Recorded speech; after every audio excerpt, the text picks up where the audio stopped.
E hoje nós vamos trazer um assunto muito atual, um assunto que hoje é considerado o mal do século, que é a depressão. E quem vai ser a personagem de fundo para que nós possamos aprender com ela é Ana. Ana, ela era casada com Eucana e ela era uma mulher infértil. E o fato dela ser uma mulher infértil, Eucana acaba também se casando com Penina. E Penina, ela era uma mulher fértil. Então, Penina dava filhos para Eucana todo ano e Ana nada. Ana não dava filhos para Eucana.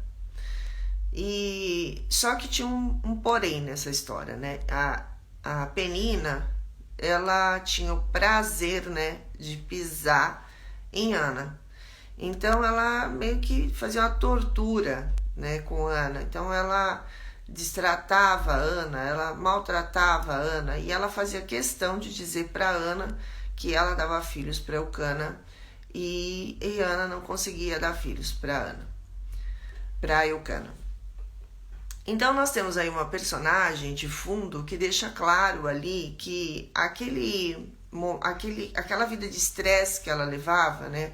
A vida dela era um estresse, politicamente falando, religiosamente falando e dentro da família, porque além de ter uma mulher que era a Penina falando dela, cutucando ela o tempo todo, ela ainda vivia dentro de um casamento poligâmico. Então Eucana era casado com 2 mulheres.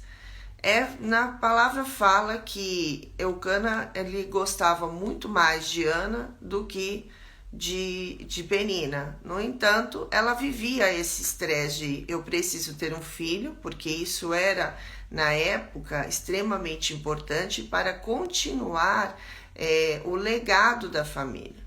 Então, ter filhos era extremamente importante. E Penina sabia disso e fazia disso da vida de Ana um inferno. Então, nós temos aí essa personagem de fundo para trazer esse assunto que é tão importante, que muitas pessoas mascaram, que é a tal da depressão. A depressão nós sabemos que ele é um mal do século, né? Principalmente depois aí do Covid, que muitas pessoas tiveram que ficar em suas casas, reclusas. Isso trouxe um medo muito grande, um estresse muito grande e, segundo estudos, a depressão é uma forma que a pessoa tem de lidar com o estresse. Então tem pessoas que elas têm a depressão por uma questão química e tem pessoas que é por uma questão emocional. Eu alucino, tá? Eu não tenho estudo sobre isso. Eu não busquei um estudo sobre isso. Que a depressão hoje, ela está sendo muito pelo emocional, trazendo esse cenário de fundo que é a Covid. Porque foi um estresse muito grande que as pessoas passaram, as pessoas tinham que ficar presas, quando as pessoas saíam, elas tinham que usar máscara, cuidado com as mãos, então foi um estresse muito grande. E junto com isso, acabou vindo o quê? Começou a vir a tal da depressão, que foi uma forma de lidar com quem? Com o estresse. E a depressão, o que ela é? É uma prisão, né? A mulher que tem uma depressão, ela tá aprisionada. Eu não sei você, eu já tive depressão.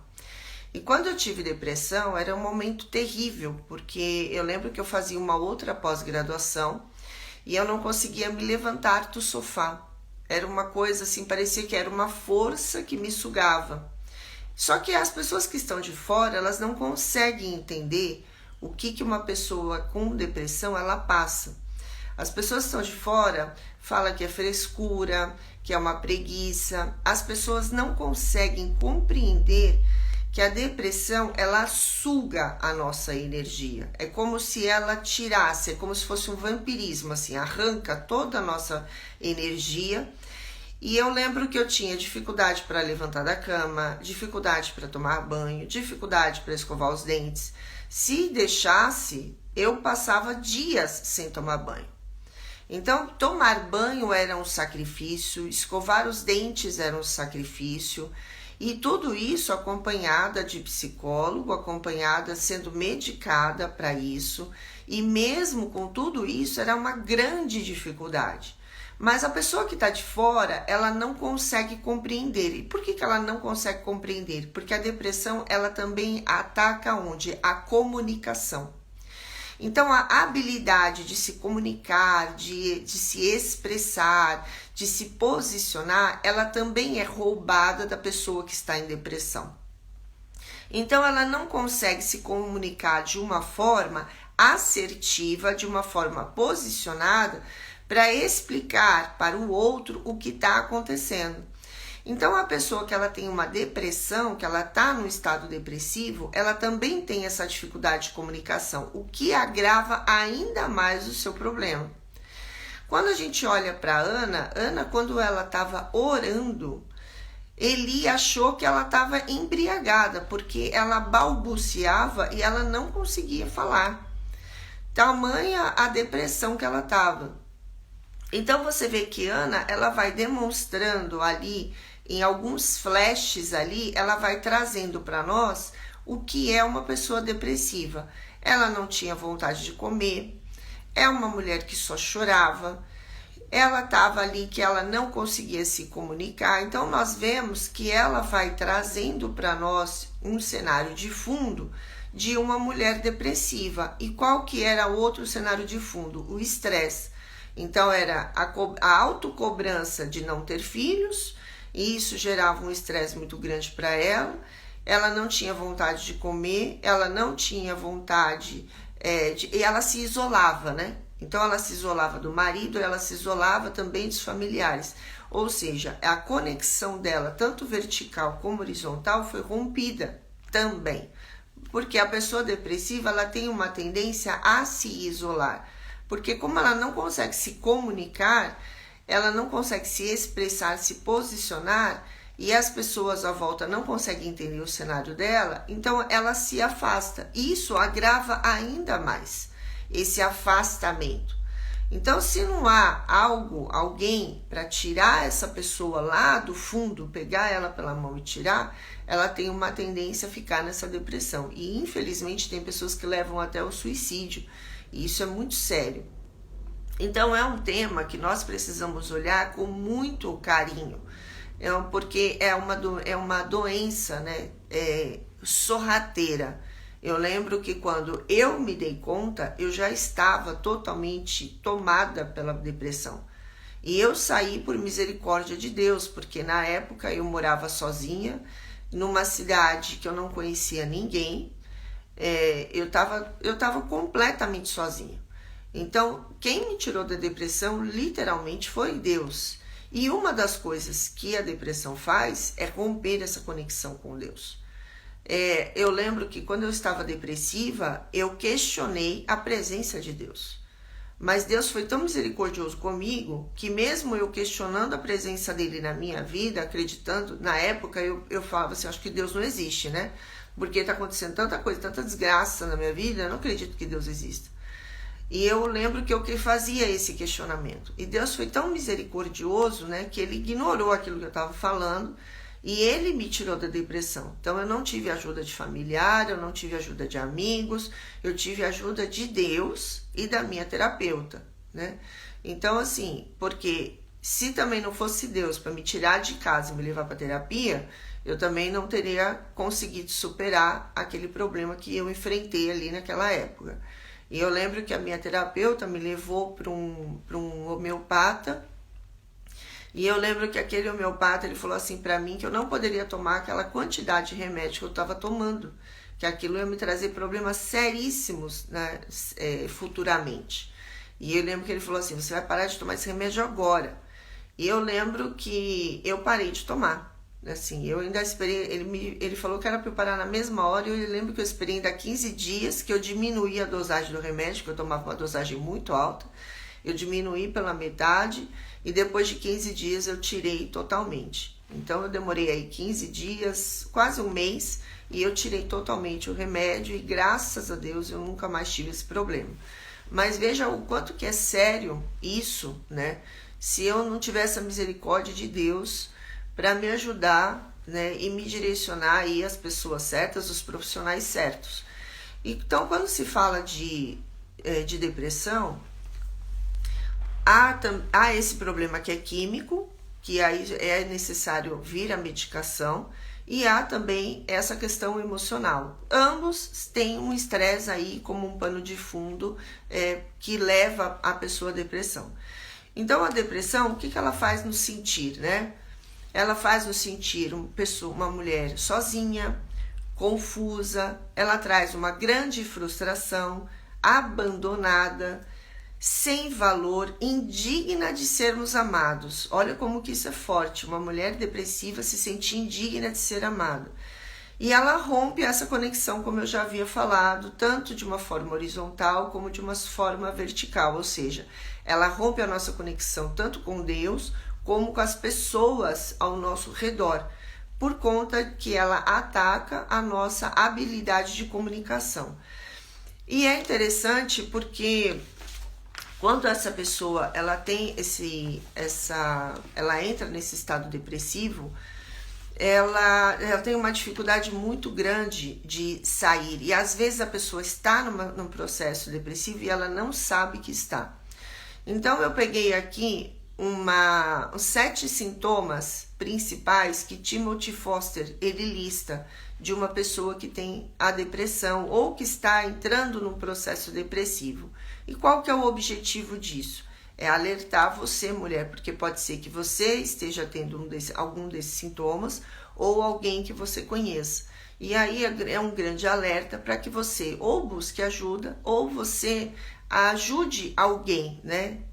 Comece a olhar para alguém com carinho, alguém que talvez esteja aí precisando de você, da tua ajuda.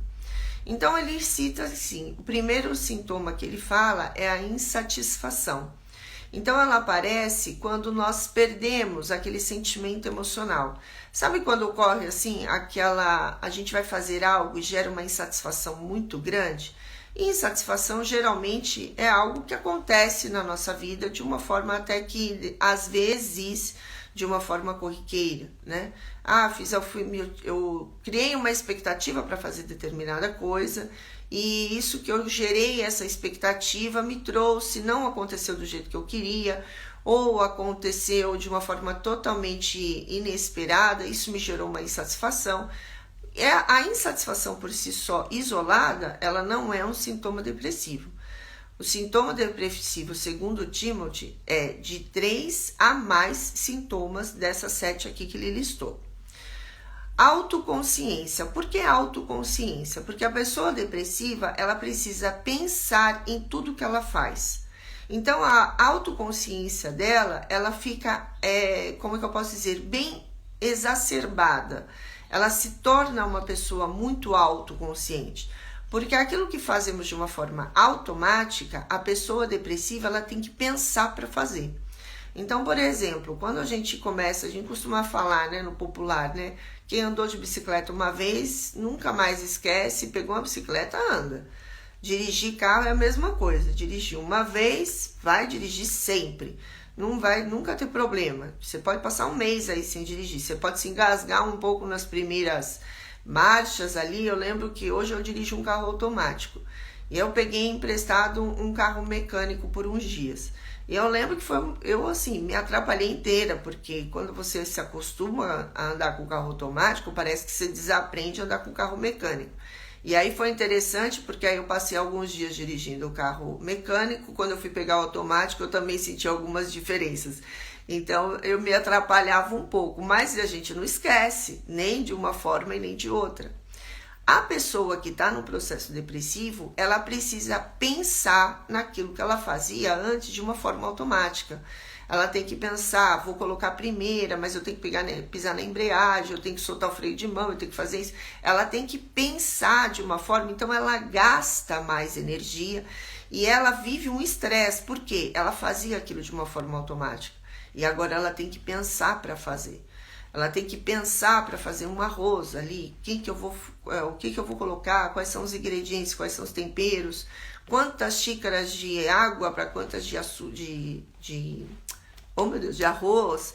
Então, aquilo que antes ela fazia de uma forma automática, ela tem que começar a pensar muito para fazer, porque se ela não pensa, ela acaba fazendo coisas erradas e ela acaba assim se prejudicando.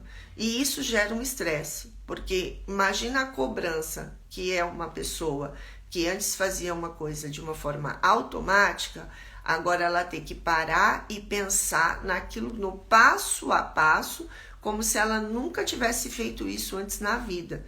Então isso gera um estresse muito grande para a pessoa que está num processo depressivo. Outra coisa que ela fala é que o padrão do sono muda.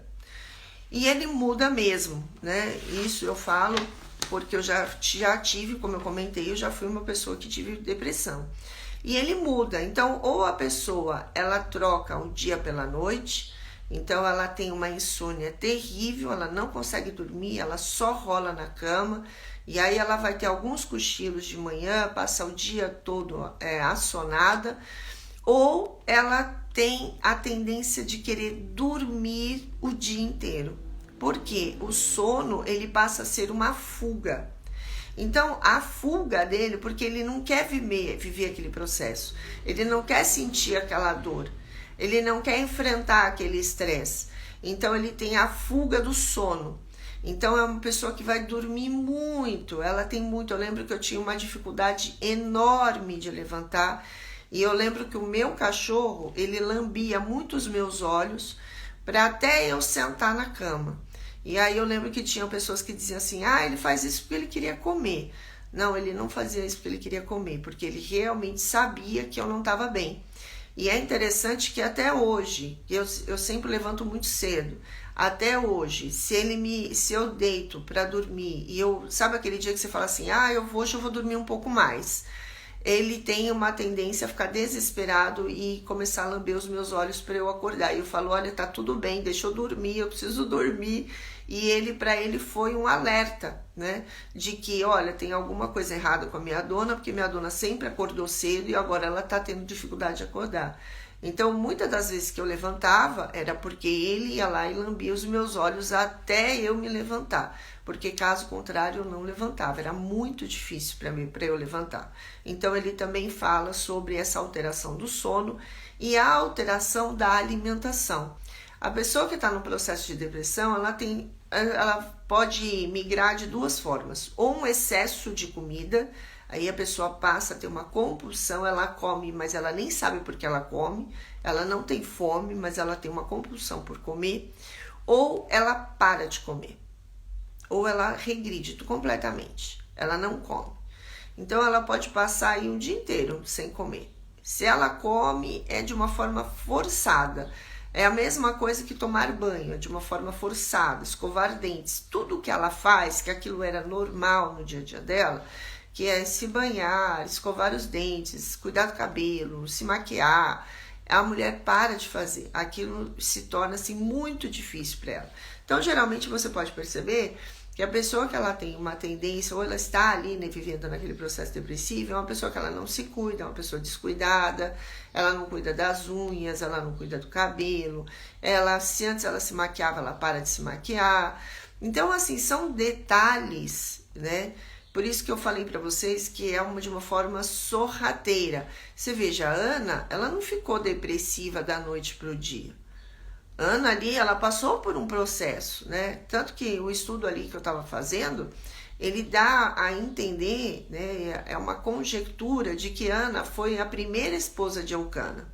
E como ela não conseguia ter filhos, aí ele se casou com Penina, por conta dessa tradição que eles tinham de levar, né? De manter o legado da família. Então tinha que ter filhos. E ela ali, focada ali naquele problema dela, vivendo aquele estresse. Então eu imagino que a depressão dela foi algo que foi acontecendo devido a tantos cenários de estresse que ela estava vivendo.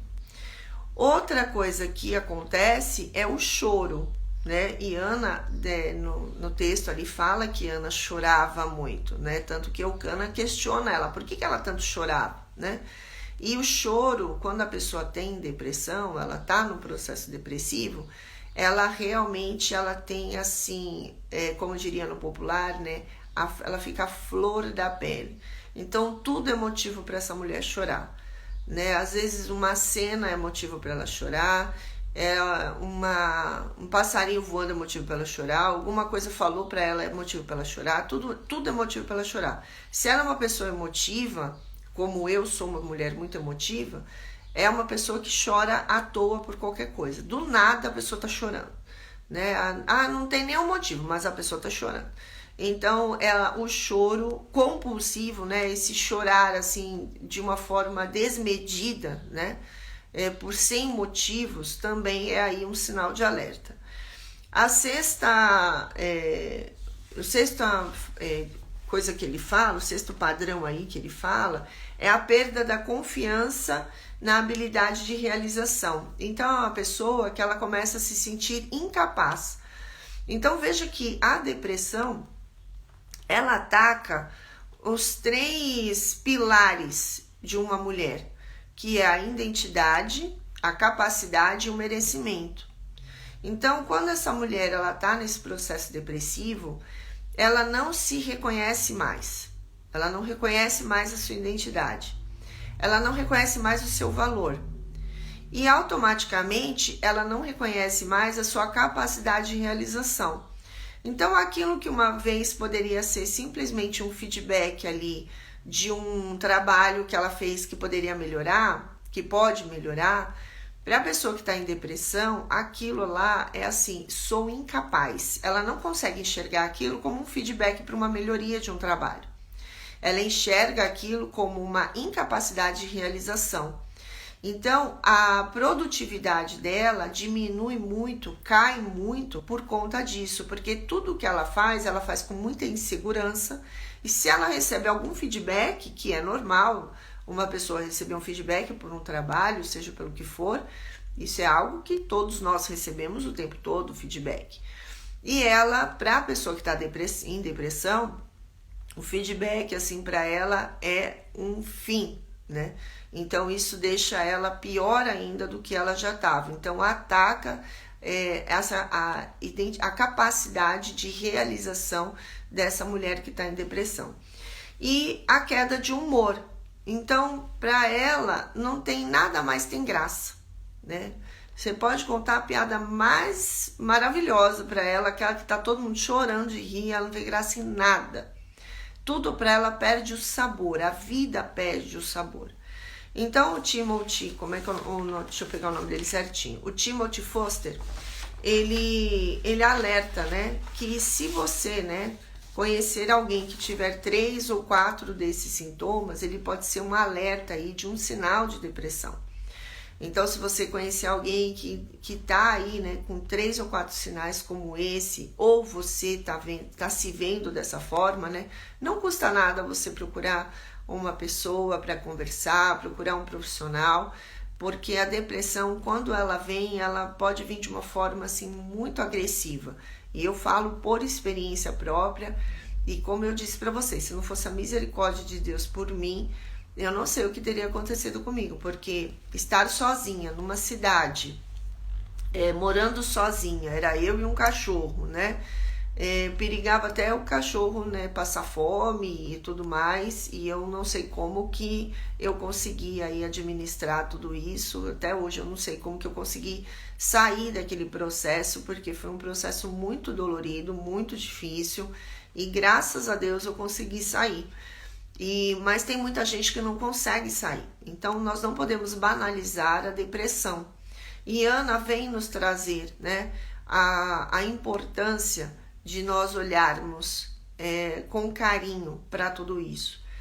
E uma coisa que eu achei muito interessante conforme eu estudava a depressão e a Ana, é que Ana, ela foi curada da depressão quando ela entregou a aflição, o problema dela para Deus. Quando Ana entregou, ela saiu, ela parou de olhar para o umbigo dela. Ela parou de olhar para o problema dela.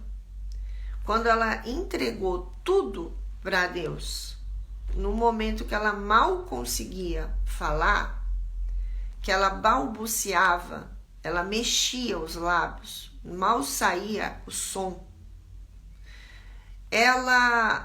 Quando ela entregou, foi como se Deus assim pegasse a aflição dela com as mãos e trouxesse para ela um refrigério. E naquele momento que ela entrega, ela se vê curada. E como que a gente sabe disso? Porque na leitura ele fala que aí ela se alimenta. Então, quando ela se alimenta, você vê que ela sai daquele processo, ela para de chorar. Então, o que é interessante nós olharmos para tudo isso, né? E foi algo assim que eu fiquei me perguntando, né? Me questionando, inclusive fazendo até uma comparação com Lia. Porque a Lia, ela também estava focada onde? No problema, naquilo que ela não tinha. Ana focava no quê? No que ela não tinha. Ana focava no problema. E ela ainda tinha alguém ali para atormentar a vida dela, que era a Penina. Lia também não estava muito ali diferente, porque Lia, ela estava também num casamento poligâmico e ela também não tinha o amor, né, que ela tanto desejava de Jacó. Ela dava filhos a ele, mas ela não tinha o amor. Ana era o contrário, Ana tinha o amor, mas não tinha os filhos para dar. Então são duas mulheres ali que estavam focadas completamente no problema e elas não conseguiam enxergar as coisas boas que tinham. Ana não conseguia focar ali que Eucana amava muito mais ela do que Penina. E na palavra também fala que ela sempre recebia uma porção de alimento. E por que ela recebia uma porção maior do alimento? Ela recebia uma porção maior do alimento porque Eucana amava ela muito mais do que amava Penina. Então vê-se ali que, devido à cobrança da época, à cultura da época, ele casa com Penina ali, talvez até, isso é uma conjectura também, não tenho estudo sobre isso, talvez até sob uma pressão, porque ele tinha que ter filhos. Mas o que é interessante de Ana é que quando Ana, ela entrega o problema dela para Deus, a aflição dela para Deus, e ela sai, ela se desliga do problema. Naquele momento, ela começa a enxergar o poder de Deus. Nesse momento, quando ela entrega, ela reconhece a grandiosidade de Deus, ela reconhece o amor de Deus, ela reconhece o poder de Deus. E quando ela faz isso, de entregar por reconhecer Deus na vida dela, ela descansa. E é nesse momento que ela engravida. Mas antes disso, ela faz um voto. Então, ela faz um voto de que se ela tiver um filho, se ela engravidar, ela vai entregar esse filho a Deus. Então, ela faz esse voto, ela engravida, ela entrega realmente Samuel, né, para servir a Deus. Então ela visita Samuel, ela entrega ainda Samuel pequenininho para Eli, e Eli é que cuida de Samuel. E ela, além de ter tido Samuel, ela ainda foi agraciada com mais 5 filhos, 2 meninas com 3 e mais 3 meninos. Então ela teve no total 4 meninos e 2 meninas. E tudo isso por quê? Porque ela entregou, porque ela reconheceu o poder de Deus. Porque eu alucino, e eu falo isso assim até pela minha própria vida, a dificuldade que é de quando nós estamos passando por um problema de muitos problemas, acreditar no poder de Deus. Porque Deus não é palpável, né? Deus não é nada que nós podemos palpar, que nós podemos pegar, que nós podemos sentar na frente dele e falar, então, Deus, o negócio é o seguinte, né? Eu tô com esse problema aqui, né? Como é que o Senhor pode me ajudar, né? Deus é fé, né? Deus é acreditar nesse poder, neste homem, né? Que criou o céu e a terra através da palavra. Então, quando nós não temos essa conexão com Deus, quando nós não estamos, né, num processo de muito temor ao Senhor, de obediência, né? Acreditando, enxergando Deus em todos os lugares, em tudo o que nós fazemos, é muito difícil no momento de aflição nós entregarmos. Mas quando a gente olha para o nosso cenário, mesmo que seja um momento muito difícil, uma fase difícil, um momento de provação que nós estejamos passando, se a gente começar a olhar de uma forma atenta, nós vamos começar a enxergar Deus em tudo. Nós vamos começar a enxergar Deus não só em tudo que a gente faz, mas em tudo o que acontece. Apesar das provações e dos momentos difíceis, Deus ele sempre dá uma forma, ele sempre está presente de alguma forma. Ou através de alguém que traz uma palavra, ou através de um culto, que a gente escuta uma pregação e aquela pregação responde dúvidas que nós temos, ou através de alguém que vem e nos abençoa, ou através da gente olhar, começar a ter um olhar mais atento para as coisas que nós temos e não para as coisas que nós não estamos tendo no momento. De alguma forma, Deus se faz presente. E quando nós conseguimos enxergar a presença de Deus, é o momento que a gente consegue relaxar. Porque quando a gente está no auge de um estresse, assim como Ana estava, nós temos uma tendência a entrar num processo de depressão se a gente perde essa conexão com Deus, né? Essa conexão assim que a gente fala vertical, que é uma conexão com Deus. E se a gente perde a visão, né, de Deus, a visão de Jesus. Por isso que na palavra ele fala, né, não olha nem para a direita, nem para a esquerda, olha para frente, né, não perca os olhos em Jesus. Agora, quando nós perdemos esse foco desse olhar, quando nós distorcemos o foco, né, fica aquele foco distorcido, e perdemos essa conexão, aí nós temos uma tendência a cair nessa depressão. Ou nós temos uma tendência a nos colocarmos uma armadura de uma forma que nós nos tornamos uma pessoa fechada, agressiva e amarga. E eu já vivi isso também, né? De me fechar de uma tal forma, me colocar ali, pegar uma armadura, me fechar, e aquele escudo era a minha defesa, que é uma manifestação do orgulho, né? Porque a dor é tamanha que você não quer lidar com a dor. Então a forma de você lidar com a dor é se fechar dentro de uma armadura. E eu também não desejo isso para ninguém, porque isso também traz consequências assim pesadas, né, para as pessoas. Tanto que o despertar feminino, ele tem esse propósito, né, trazer todas essas personagens da Bíblia, que todas elas falam um pouquinho de nós mulheres, para que nós possamos identificar aquilo que está nos aprisionando, de sermos, de vivermos a nossa verdadeira essência, né? Eu tenho esse objetivo de despertar em nós. Eu estou passando por um processo de grande estresse, isso está me levando ao processo depressivo? Então, pera lá, eu já sei que tem ali 7 sintomas, então deixa eu acordar para isso. Então, deixa eu começar a enxergar aquilo que eu tenho e começar a valorizar aquilo que eu tenho. Ah, pode ser que eu estou focando no problema, assim como Lia, e eu não estou conseguindo enxergar a minha solução. Então, vamos começar a olhar para essa personagem que quando ela começou a enxergar, a dar valor a tudo aquilo que ela tinha, ela começou a ter uma vida mais feliz, ela começou a desfrutar da vida. Né, vamos começar a enxergar Eva, né? Eva, ela tinha tudo nas mãos, mas por conta de uma decisão, né, de um prazer ali imediato, ela acabou trazendo ali um problema seríssimo ali para nações, para gerações e gerações, e até hoje a gente está aí nessa luta, né, para conseguir vencer aí o mal, porque verdadeiramente é uma luta, uma batalha espiritual muito grande. Então, veja que o despertar feminino, ele tem esse objetivo, de você, mulher, começar a se olhar com outro, ou começar a analisar, se autoanalisar, né? A se enxergar. Para quê? Para que você possa viver o seu melhor.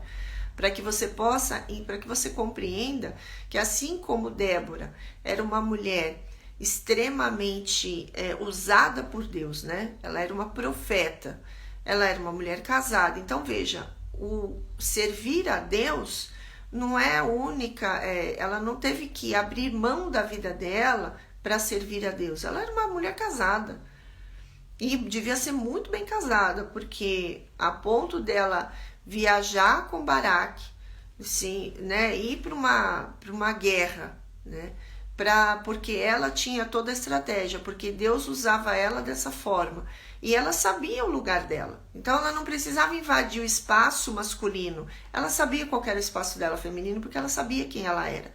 Então veja que nós vamos tendo vários personagens aí de fundo, né, que saem da Bíblia, várias mulheres aí incríveis, e nós podemos aprender com cada uma delas. Então, para algumas mulheres, o despertar feminino vai ser uma maratona, porque pode ser que você se veja correndo atrás de algo, por isso uma maratona. Maratona não é uma corrida. Então, às vezes você pode ser a mulher que está correndo atrás de alguma coisa, pode ser que você esteja correndo atrás de algo que você perdeu. Pode ter mulheres que podem estar enxergando o despertar feminino como um processo, né? Como um despertar mesmo. O que é o despertar? Ele é um processo. Então, tem aquela que ela acorda assustada, não tem? Aquela que até cai da cama, né? Acordou atrasada, cai da cama. E tem aquela que vive o processo, um dia de cada vez. Então, para algumas vai ser uma maratona e para outras vai ser uma jornada. Ambas vão viver um processo, uma de uma forma mais serena, outras de uma forma mais atribulada. Seja da forma que for, o que importa é que você está aqui, é que você está recebendo esse conteúdo e que de alguma forma esse conteúdo ele está sendo um despertar para você. E aí a pergunta que eu faço para você é o seguinte, trazendo aí a história de Ana, o quanto que você está focando nos teus problemas, naquilo que você não tem, naquilo que não tá, não é nem naquilo que você não tem, é naquilo que não está no teu controle para ser resolvido. Porque tem coisas que nós não temos, mas nós temos o controle. E o que eu quero dizer de termos o controle? Cabe a nós fazermos determinadas coisas para alcançarmos aquilo que nós desejamos. E tem coisas que não cabem a nós, que não cabe, porque veja, a relação sexual com Eucana ela tinha, o amor de Eucana ela tinha. Então veja, ela era uma mulher casada, ela tinha o amor dele, né? E ela tinha relação sexual com ele. Então o que cabia a ela fazer, ela estava fazendo. Mas gerar o filho, ficar grávida, não cabia a ela, cabia a Deus olhar para ela e ter a misericórdia. E eu sempre falo isso, né? Que às vezes a gente fica querendo tanto fazer as coisas na força do nosso braço, que aí Deus ele para, ele cruza os braços. Eu fico imaginando a situação, né? Conjecturando aqui, né? Deus fez de braço cruzado, falando assim: então, minha filha, quando que você vai entregar para mim, entendendo que aqui, essa parte aqui é minha, não é sua, né? Porque o que cabia a ela, ela estava fazendo. Mas o que não cabia a ela não estava entregando. E Deus ele não age quando nós murmuramos. Deus não age quando nós reclamamos. Muito pelo contrário. Quando a gente reclama, quando a gente lamuria, a gente só atrasa o nosso processo. E mesmo quando nós oramos em murmuração, Deus também não escuta. Deus gosta de mulheres posicionadas. Então, Deus, o negócio é o seguinte, tá acontecendo isso, isso e isso. Então, assim, ó, tô aqui, ó, tô entregando, ó, o que cabe a mim, tô fazendo. Isso aqui, ó, é do Senhor, não cabe mais a mim.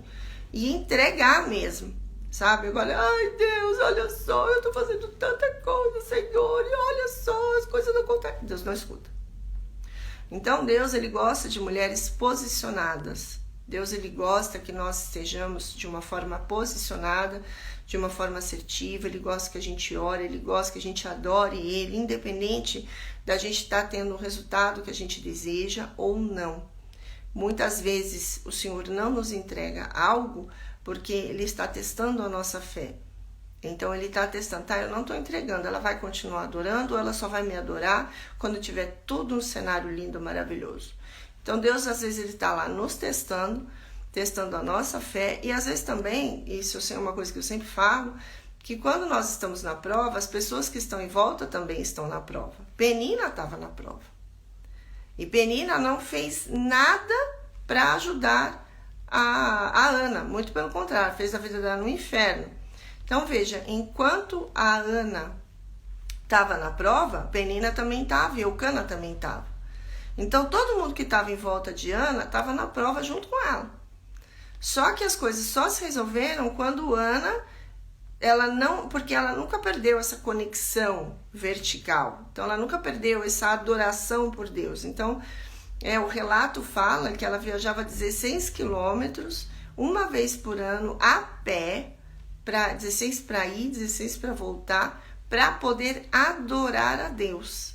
Olha que legal, porque ela ia a pé para adorar. E às vezes a igreja está do nosso lado e a gente não vai para poder adorar a Deus. E ela andava, não é que ela pegava um Uber, não pegava o carro, não pegava um cavalo, nem uma carroça, nada. Ela ia a pé mesmo, né? E ela ia com as filhas, os filhos de Penina, então fica imaginando ali, né, como que era, né? Aí carrega uma criança no colo, põe no chão, devia ser uma coisa, né? E ela vai. Então veja, tem coisas que cabe a nós fazermos, que tem coisas que não cabe a nós, que cabe a Deus fazer. E a pergunta que eu deixo hoje para você é o quanto que você está focando naquilo que você tem, sendo grata pelo que você tem, e dando o seu melhor naquilo que você está fazendo, ou quanto você está focando naquilo que você não tem, e ao invés de você dar o seu melhor, você está lamuriando, você está reclamando, você está sendo ingrata, né? Porque quando a gente começa a reclamar, lamuriar, a gente está exercendo a nossa ingratidão, né? E quem nunca fez isso, né? Eu já fiz muito isso. E se eu não ficar atenta, eu faço de novo. Então, assim, lamuriar, reclamar é algo que a gente sempre tem que estar ali sinalizado, a gente sempre tem que estar atenta para a gente não exercer a ingratidão e perder as nossas graças, né?